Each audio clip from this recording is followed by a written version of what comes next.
Good evening students. जैसा कि मैंने आपको कहा था अपने पिछले वीडियो में कि आपको प्रयोजनवादी और यथार्थवादी विचारधाराओं दार्शनिक विचारधाराओं की समझ विकसित करूंगा कि वास्तव में ये क्या हैं। तो आइए चेष्टा करते हैं कि आप इसको समझें। चलिए प्रयोजनवादी के विषय में बात करते हैं।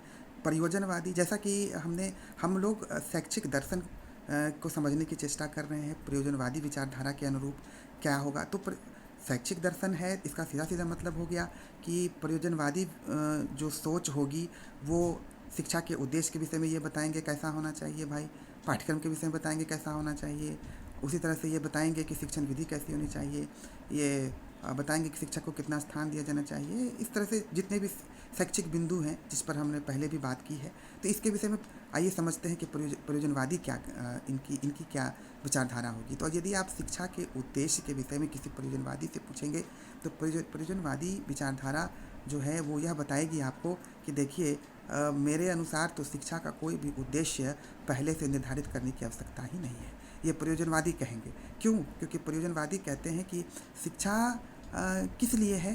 शिक्षा हमारी आवश्यकताओं को पूरा करने के लिए है। शिक्षा हमारी मूलभूत आवश्यकताओं को पूरा करने के लिए ही है ना। तो आप ये बताएं कि क्या यदि हम शिक्षा के उद्देश्य को अगर पहले से निर्धारित कर देंगे तो क्या ये हमारी वर्तमान आवश्यकताओं को पूरा करने में सक्षम हो पाएगी? इनका कहना है कि हमारी आवश्यकताएं तो बदल जाती हैं। हम जब अपने बाल्यावस्था में थे, हम जब बच्चे थे, छोटे बच्चे थे, तो उस समय हमारी आवश्यकताएं कुछ और थी। एक साधारण सी बात पर भी हम खुश हो जाते थे। हमारे पिताजी अगर हमें अगर कुछ उपहार स्वरूप देते थे, चॉकलेट देते थे या कोई खिलौना दे देते थे, हम बहुत खुश हो जाते थे। लेकिन क्या आज जब हम वयस्क हैं, आज जब हमारी परिस्थितियाँ बदली हैं, हमारी आवश्यकताएं बदली हैं, हमारी चुनौतियाँ बदली हैं, क्या आज भी केवल उन चॉकलेट और उपहारों से आज भी हमें उतनी खुशी मिलती है क्या? मिल जाएगी क्या? जी नहीं। क्यों नहीं मिलेगी? इसलिए नहीं मिलेगी क्योंकि हमारी आवश्यकताएं बदल गई हैं। आज हमारे पास नई चुनौतियां हैं। आज हमारे पास आत्मनिर्भर होने की चुनौती है। आज हमारी परिस्थितियां पहले की अपेक्षा बिल्कुल परिवर्तित हो चुकी हैं। इसीलिए यही बात प्रयोजनवादियों ने समझाने की चेष्टा की कि आप शिक्षा के उद्देश्य को पहले से निर्धारित करके नहीं रख सकते। जो शिक्षा का उद्देश्य आज से 100 वर्ष पहले तैयार करके रखा गया है, उसी शैक्षिक उद्देश्य से वर्तमान समस्या का निपटारा नहीं किया जा सकता। हम अपनी वर्तमान आवश्यकताओं की पूर्ति 100 साल पहले बने शैक्षिक उद्देश्यों से नहीं कर सकते, क्योंकि उस समय की परिस्थितियाँ कुछ और थीं। आज हमारी परिस्थितियाँ कुछ और हैं।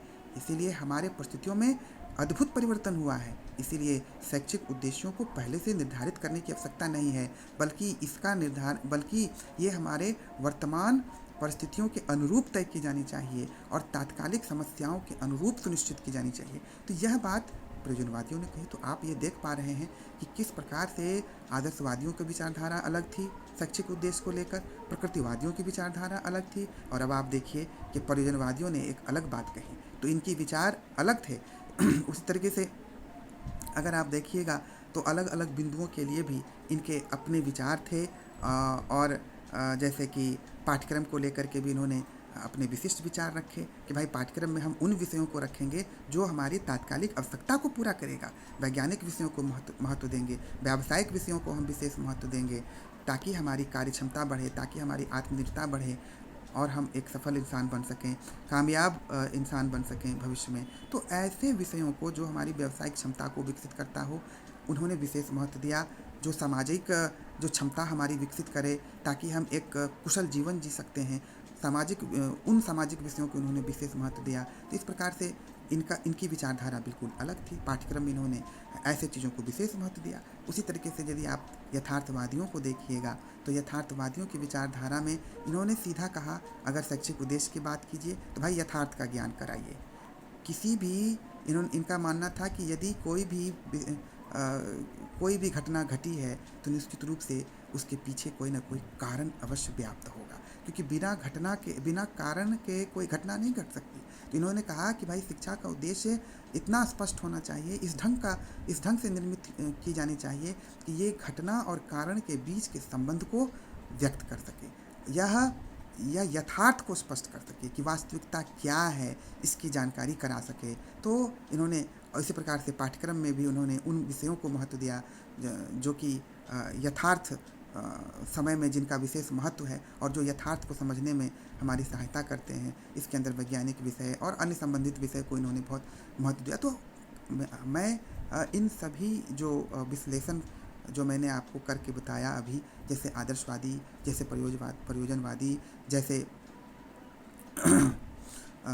यथा प्रकृतिवादी और यथार्थ, इन सभी विचारधाराओं से के विश्लेषण से मैंने यह चेष्टा की है कि आप यह समझें कि भाई अगर कोई, क्योंकि अब हमें हमारा जो अगला टारगेट है कि इन महापुरुषों के बारे में हमें तैयार करना है, क्योंकि इससे संबंधित प्रश्न पूछे जाएंगे आपकी परीक्षा में भी, यूनिवर्सिटी एग्जामिनेशन में भी। जैसे मान लीजिए महात्मा गांधी के विषय में प्रश्न पूछा गया, या रूसो के विषय में पूछा जाएगा, या फिर रविन्द्रनाथ टैगोर के विषय में पूछा जाएगा, प्लेटो के विषय में पूछा जाएगा। तो आप उसे कैसे समझेंगे? आप उसे तभी समझ पाएंगे जब आप ये जानेंगे कि ये किन विषय वस्तुओं पर आधारित है। तो आप यह स्पष्ट रूप से देखेंगे कि इन सभी महापुरुषों का जो जीवन था, उनकी अपनी विचारधाराएं थी, उनके जीवन का अपना दर्शन था, उनका अपना एक जीवन परिचय था, और उनके अपने शैक्षणिक विचार भी थे, वो उनकी अपनी शैक्षणिक सोच थी। तो इन्हीं जीवन परिचय और दार्शनिक विचार और शैक्षिक विचार को जब हम स्पष्ट कर देंगे तो हमारे जो अलग अलग महापुरुष हैं उससे संबंधित जो हमारा प्रश्न है वो हम उसको तैयार कर पाएंगे।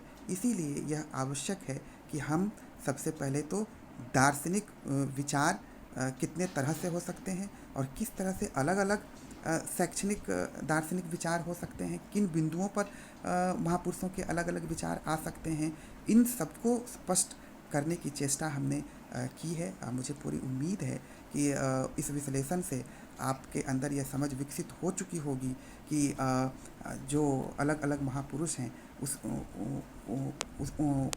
उनसे संबंधित जब हम प्रश्न तैयार करेंगे तो इन्हीं चीज़ों की चर्चा होगी। कोई महापुरुष आदर्शवादी विचारधारा से प्रेरित होगा, कोई महापुरुष जो है जैसे कि प्लेटो आदर्शवादी विचारधारा से प्रेरित होंगे, जैसे कोई प्रकृतिवादी विचारधारा से प्रेरित होगा, जैसे कि रूसो प्रकृतिवादी से, जैसे महात्मा गांधी भी प्रकृतिवादी विचारधारा से प्रेरित थे। उसी तरीके से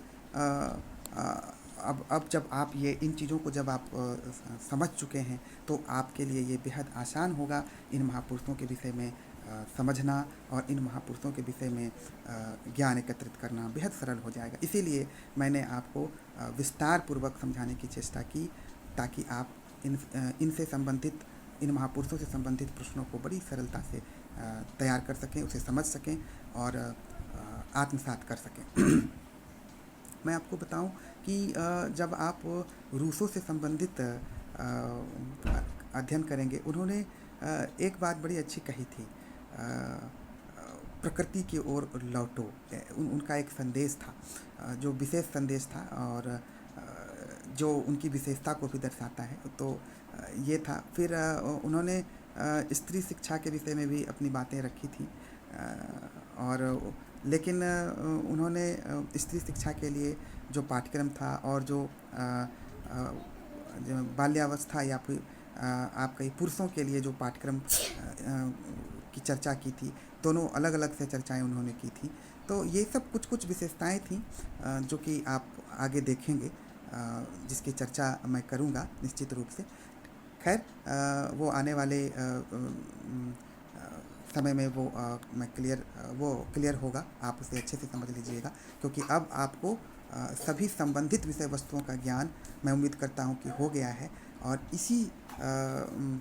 इन्हीं सब बिंदुओं के विषय में हम लोग चर्चा करके अपने सभी महापुरुषों से संबंधित प्रश्नों को समझेंगे और उसको भी तैयार कर लेंगे। चलिए, मुझे पूरी उम्मीद है कि आप इस वीडियो से लाभान्वित हो पाए हैं। बस आपसे अपेक्षा ये है कि आप इसे ध्यान से सुनें और चेष्टा करें कि बार बार सुन करके आप इससे लाभ प्राप्त करें, ऐसी चेष्टा करें। इस वीडियो के लिए इतना ही। अगले वीडियो में हम लोग अब अपने सिलेबस के अगले हिस्से को डिस्कस करेंगे। बहुत बहुत धन्यवाद।